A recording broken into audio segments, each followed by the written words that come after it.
TVT au cœur de l'information.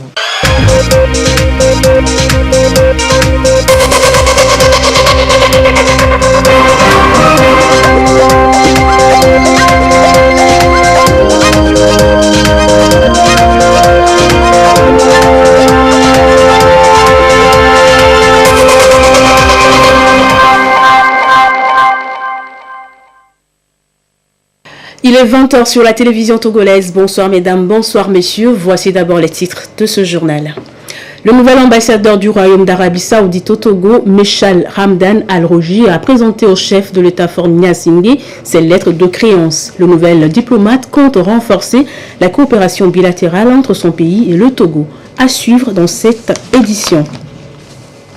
Un groupe mixte de surveillance anti-Covid remplace désormais la force spéciale anti-pandémie FOSAP. Les prérogatives de ce nouveau groupe ont été portées à la connaissance de la presse cet après-midi. On fera le point dans ce journal. Voilà pour les titres, bienvenue. Voici le 20h. Le Togo accueille un nouvel ambassadeur, le diplomate Mechal Ramdan Al-Rogi, ambassadeur du Royaume d'Arabie Saoudite au Togo, est allé présenter ses lettres de créance au chef de l'État, Faure Gnassingbé. Il compte œuvrer pour le raffermissement des liens de coopération entre son pays et le Togo. Ramdan Bassina.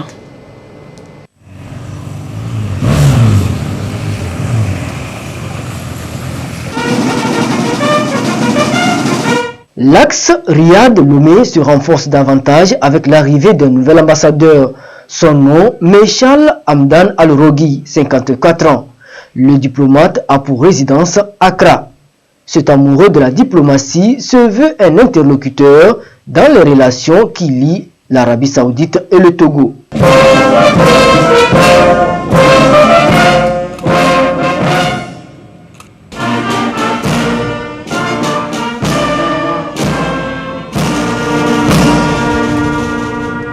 Le Togo et le Royaume saoudien entretiennent des relations fructueuses et variées. En présentant ses lettres de créance au chef de l'État Faure Gnassingbé, le nouvel ambassadeur Mechal Ramdan Al-Rogi compte s'investir dans plusieurs domaines pour le bien des deux nations. Je suis très heureux de visiter le président du Togo. Nous sommes ici pour préserver et améliorer les liens qui unissent nos deux pays, notamment l'agriculture, l'économie, le développement. Notre gouvernement soutient beaucoup de projets ici au Togo. Nous avons échangé sur nombre de sujets d'intérêt commun. Plusieurs accords lient déjà Riyad et Lomé, notamment l'accord cadre de coopération entre les deux gouvernements signé à Riyad le 22 février 2016, ainsi que celui relatif aux services aériens signé à Jeddah le 24 février 2016. Son Excellence Al-Rogi est diplômé de l'Institut pour les études diplomatiques du prince saoudien. Il est polyglotte, marié et père de famille.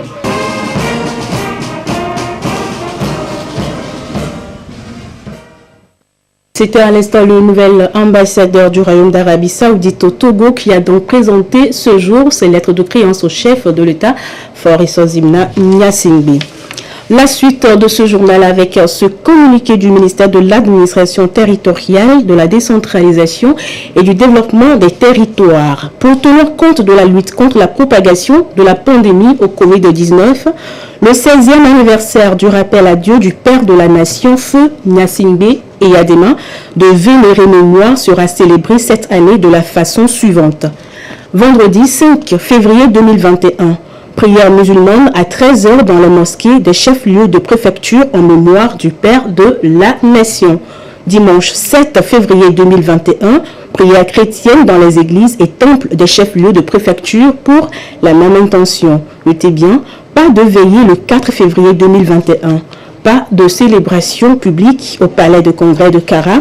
Les dispositions ci-dessus énoncées doivent être strictement respectées par tout un chacun dans les circonstances actuelles marquées cette année par la lutte contre la pandémie du coronavirus dans notre pays. C'est un communiqué signé par Payadoua Boupessi, ministre de l'Administration territoriale, de la décentralisation et du développement des territoires. Et la région des Savanes a été fortement touchée en janvier dernier par le Covid-19. La région est bouclée et sous couvre-feu. Tazinam Daga et son équipe ont fait le tour. Voici comment se déroule le couvre-feu dans le Grand Outil. Nous sommes ici à Mango, à la douane. Il sonne 19h exactement. Rien ne semble indiquer un certain empressement par rapport à l'imminence du couvre-feu en vigueur dans le Grand Oti qui comprend les préfectures de Loti et de Loti Sud depuis une semaine déjà. Les activités commerciales vont bon train. Seules quelques personnes se décident à rentrer chez elles avant l'heure du couvre-feu. D'habitude, c'est à 21h que je rentre à la maison. Avant le couvre-feu, j'étais obligé de rentrer avant 20h. Si tout le monde pouvait respecter l'heure que les gens donnaient, ça serait bon. D'habitude, je rentre autour de 21h, 22h.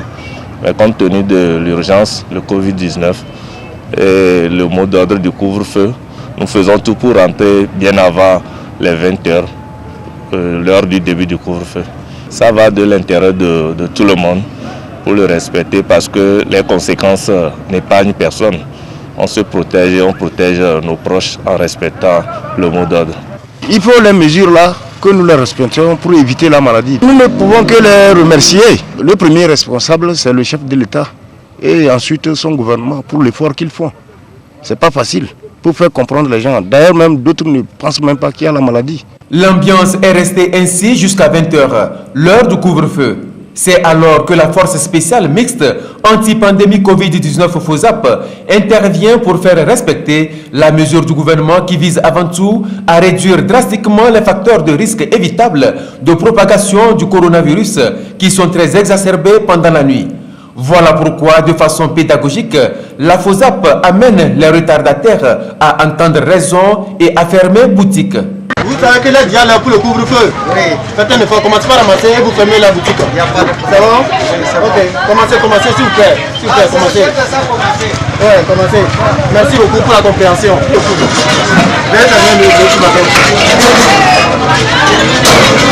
Ok, merci beaucoup. Merci beaucoup pour la compréhension. La nuit on va. Maintenant on a dit il y a couvre-feu. À cause de ça, on va l'entrer à la maison. C'est pour la santé. À cause de ça, il a dit nous sommes complets. On va aller à la maison. Nous sommes maintenant à la place Simao, un des points chauds au cœur de la ville de Mango. Il est 20h passé de 40 minutes. Les activités commerciales se poursuivent avec alacrité au mépris du couvre-feu.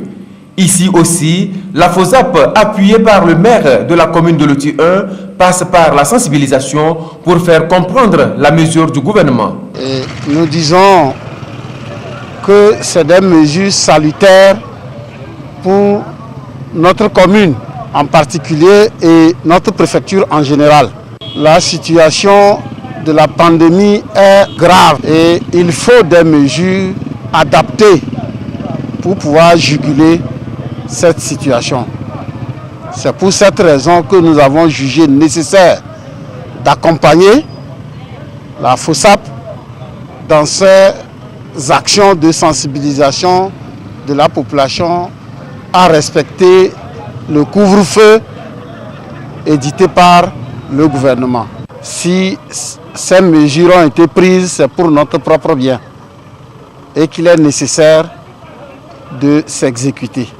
La plupart sont rentrés et les quelques-uns qui restent, je crois que nous continuons le travail et tous entendront raison et vont regagner leur maison.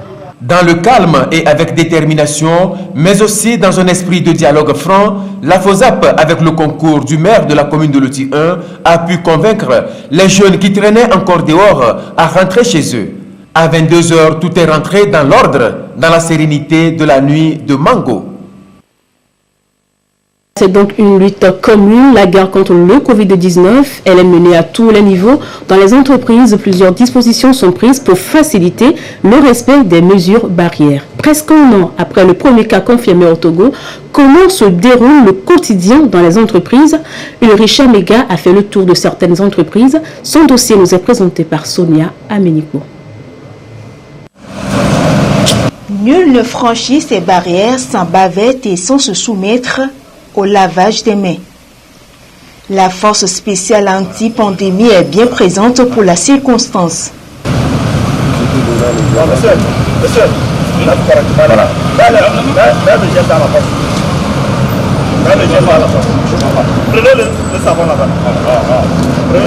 Ça revient même.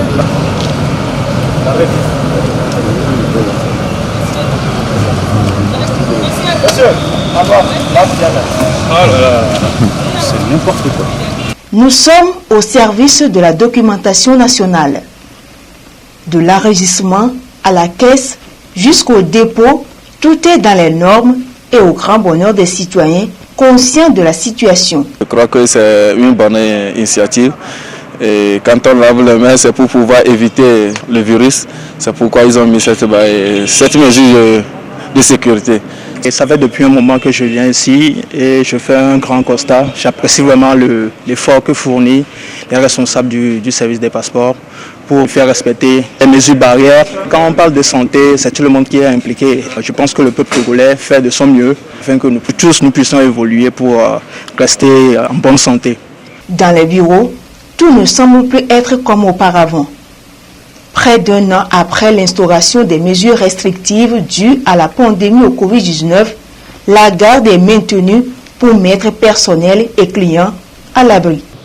La DDN s'est inscrite dans la droite ligne des mesures prises par le gouvernement togolais.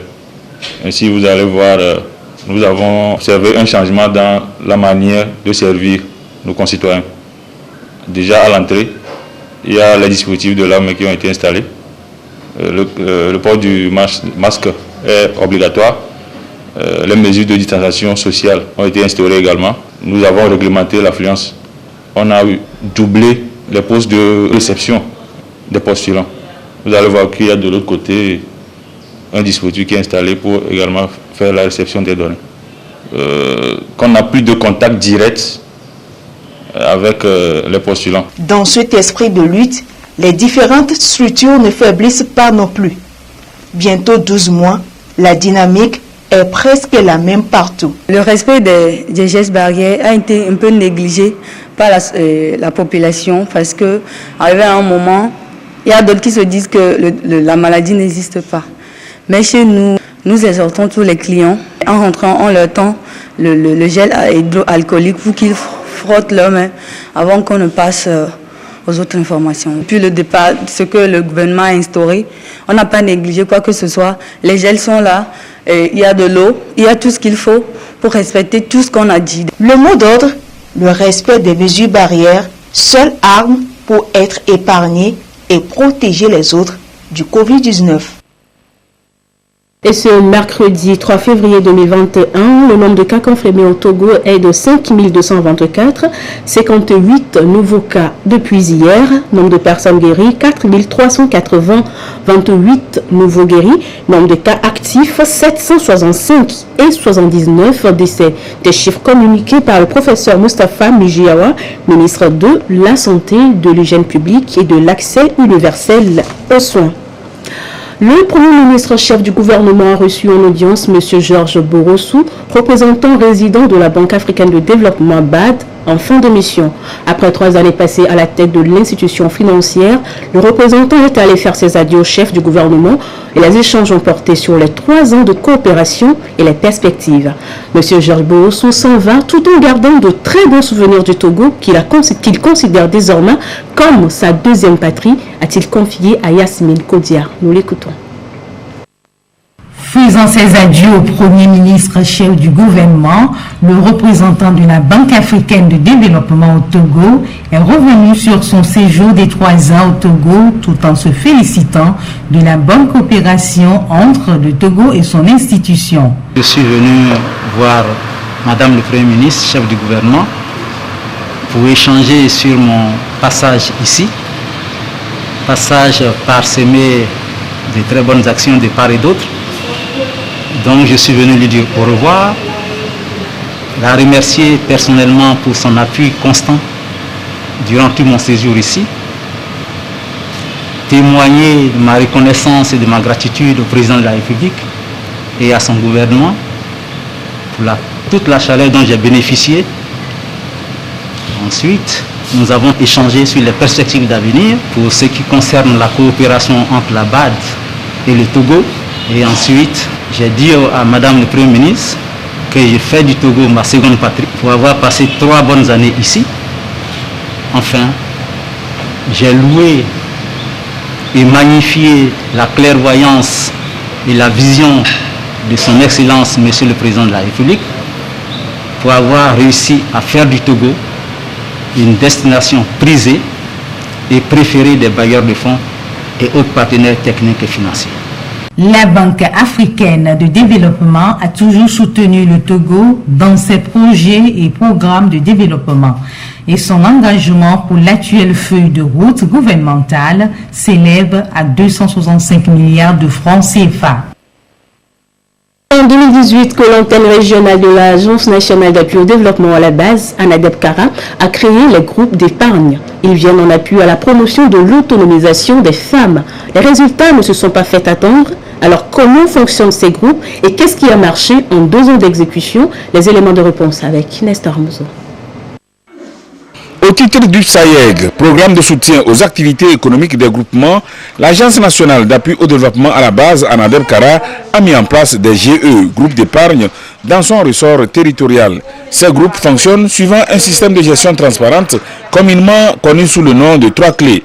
La caisse du groupe compte 3 cadenas et la clé de chaque cadenas est détenue par 3 personnes différentes afin de minimiser les risques de détournement. Le système de gestion offre des opportunités de prêt aux membres. À chaque fin de cycle d'1 an, les adhérents se retrouvent pour faire le bilan et procéder à la redistribution. C'est cet exercice que le groupement Sokana de Tchare dans la Kosa effectue. On a commencé par 15 femmes et après tout, ANADEB est venu par ses multiples conseils, ses appuis. On est au nombre de 25. D'où on a commencé un tampon de 200 francs, ce qui fait 1000 francs par semaine. On a fait 1 an et on a gagné quelque chose de 1 527 080 francs. Quand on cotise l'argent là, on fait des prêts. Et notre prêt, c'est à 5%. Les intérêts qu'on emmagasine, c'est pour nous. On ne donne pas ça à aucun microfinance. D'ailleurs, pour commencer, les microfinances nous ont trop découragés. Tu vas ici aujourd'hui, on te dit que microfinance a fui. Aujourd'hui, ici, on dit microfinance a fui. Et quand on a vu ANADEB, au premier abord, les autres ont refusé. Ils disent non, on va cotiser encore, ANADEB va prendre fure. Mais par leur conseil, à la fin, on sait que c'est quelque chose qu'on a gagné. Parce que l'argent là, c'est pour nous. L'intérêt, c'est pour nous. Il ne prend rien chez nous. C'est les conseils qu'ils nous donnent. La satisfaction se lit sur tous les visages des membres du groupement Sokona par rapport au succès enregistré, succès qui leur permet de mener des activités génératrices de revenus. Au départ, il n'y avait pas d'engouement, mais maintenant, l'engouement est réel. Avec les séances de redistribution, moi particulièrement, ça m'a aidé à faire du petit commerce, et ceci grâce à l'ANADEB. Aujourd'hui, je suis très bien, je m'amuse bien, je fais souvent des prêts pour renforcer mon commerce, ce qui me permet de mieux prendre en charge mes enfants.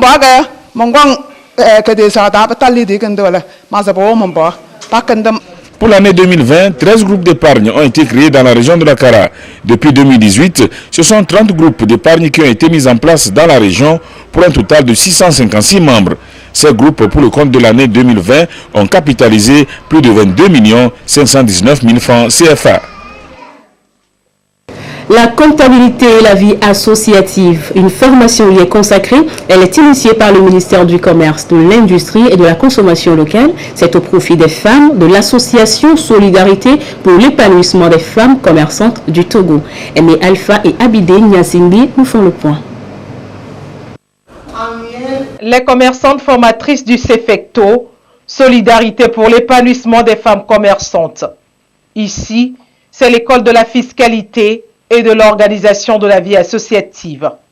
Elles se forment sur les tests régissant les associations et sur la tenue d'un livre de compte, entre autres. Ces femmes auront à former les autres membres de leur association en vue de son bon fonctionnement. La tenue de la comptabilité est l'une des difficultés des commerçants dont la plupart évoluent dans le secteur informel, faute d'informations suffisantes et de capacités managériales. En plus de nos sensibilisations qui sont constantes sur le terrain, cette formation permettra, une fois nos membres de base formés, de migrer plus vers le secteur formel. Selon le recensement général des entreprises réalisé en 2017, 41,7% des unités de production formelles sont dirigées par des femmes. Donc vous voyez donc l'importance que les femmes occupent dans le développement des activités économiques. Il était question quand même de continuer par les accompagner et les aider à renforcer leurs capacités pour qu'elles puissent jouer davantage ce rôle-là. Plusieurs autres thématiques sont au menu de cette rencontre. Elles sont choisies à dessein pour permettre à ces formatrices commerçantes d'atteindre leurs objectifs. La vie associative est régie par les textes, que ce soit sur le plan international, que ce soit sur le plan national. Donc il s'agit dans un premier temps de les outiller sur les connaissances des textes associatifs. Il s'agit de leur clarifier sur les rôles et les responsabilités des différents organes qui concourent à la vie associative.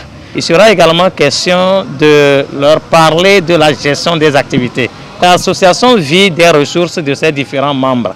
Et il y a lieu maintenant d'outiller nos femmes, nos formatrices, sur comment gérer les ressources de l'association pour une transparence. Le gouvernement s'est engagé depuis quelques années à offrir au secteur privé un environnement de plus en plus propice à l'exercice des affaires. Et cette formation démontre à suffisance cette volonté des plus hautes autorités de faire de ce secteur l'un des plus compétitifs.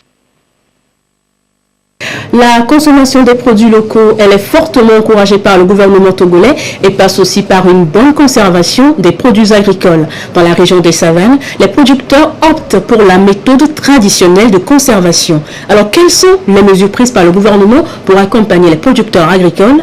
Tazinan Baga nous en parle.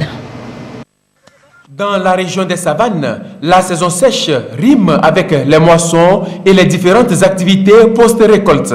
Celles-ci conduisent vers une étape importante de la campagne agricole, la conservation des fruits de la moisson. Pour conserver leur récolte, les producteurs utilisent le plus souvent les moyens traditionnels. Les produits qui sont stockés sont exposés à des risques de détérioration par l'humidité, par les rongeurs, les termites, les insectes, mais aussi exposés au risque de vol et même des incendies. Donc beaucoup de pertes. Aujourd'hui, il est beaucoup plus question maintenant de l'appui accompagnement de ces organisations de producteurs-là dans la gestion de ces infrastructures, mais aussi dans la maîtrise des techniques de conservation, de stockage, de commercialisation des produits agricoles. Et c'est ici qu'intervient l'Institut de conseil et d'appui technique ICAT qui apporte le savoir-faire aux producteurs pour mieux conserver leurs récoltes. Il y a les techniques de protection des stocks. Il s'agit là de tout ce qui concerne le maintien de l'hygiène d'un magasin, aussi bien à l'intérieur qu'à l'extérieur, et tout ce qui concerne le bon empilage des sacs au niveau du magasin, mais aussi ce qui concerne la bonne rotation, la gestion, la séparation des stocks et aussi le traitement préventif des stocks. Le deuxième ensemble, c'est tout ce qui concerne les dispositions de surveillance ou d'inspection des stocks. Et il s'agit là de l'inspection des infrastructures, notamment les magasins, mais aussi des stocks eux-mêmes. Et enfin, il y a des techniques ou des dispositions de traitement curatif des stocks. Les traitements traditionnels avec les cendres et autres, c'est souvent efficace, mais c'est quand il s'agit des petits stocks. Mais quand les stocks sont importants, on est obligé d'utiliser des produits chimiques. Et c'est là où il faut attirer l'attention des producteurs et surtout des commerçants qui font le stock des produits agricoles. Que lorsqu'il s'agit d'utilisation des produits chimiques, il faut aborder les services techniques de l'agriculture. Au-delà du bon stockage, il est aussi important pour les producteurs de pouvoir bien gérer leurs récoltes en répartissant ces dernières entre trois destinations. Une partie pour l'autoconsommation familiale, une seconde partie pour reconstituer le capital productif, puis la dernière partie pour les autres besoins familiaux et ou la commercialisation. Cette gestion rigoureuse, assure les experts de l'ICAT, peut permettre aux producteurs d'être prospères. L'artisanat, le secteur occupe une place de choix dans l'action gouvernementale. La promotion de l'artisanat et les efforts du gouvernement, un dossier signé Eliagba Niadao. Dans son souci de lutte contre la pauvreté, l'État du Togo a mis dans ses priorités la promotion de l'artisanat. Comme on peut bien le constater, l'artisanat togolais est un puissant outil de relance économique et de réduction de la pauvreté, surtout avec les soutiens multiformes sans cesse renouvelés par les autorités. Résultat, en 2020, plusieurs entreprises artisanales ont vu le jour. À leur tour, elles ont engendré des emplois pour les jeunes. Tenez, même avec cette crise sanitaire qui a rendu vulnérable chaque secteur économique, 2546 emplois artisanaux ont été créés. Au total, 5 centres de ressources pour l'artisanat ont été mis en place. Les aptitudes professionnelles de près de 4000 artisans ont été perfectionnées. 833 artisans ont été équipés, 308 autres ont été formés en entrepreneuriat. 1109 entreprises artisanales ont été créées. De 2011 à 2019, plus de 9 milliards de francs CFA ont été investis sous forme d'aide pour les acteurs du secteur. À l'horizon 2022, les autorités entendent renforcer les capacités managériales et techniques de 20 000 artisans, appuyer la création et le renforcement de près de 4 000 entreprises artisanales et 12 000 emplois durables dans le secteur, offrir une couverture en assurance maladie à 90 000 artisans et leurs ayants droit. Le ministère chargé du développement à la base a mobilisé 25 milliards de francs CFA en 2020 pour mettre sa politique de résorption de la pauvreté. Dans ce communiqué interministériel, le 31 août 2020, par un communiqué interministériel, il a été porté à la connaissance de tous ceux qui occupent illégalement les espaces sur le littoral, notamment le domaine public maritime, de la libérer dans un délai de 6 mois à compter de la date de publication du dit communiqué. À cet effet, il est rappelé à ces occupants illégaux que ce délai arrive à échéance dans un mois, soit le 3 mars 2021.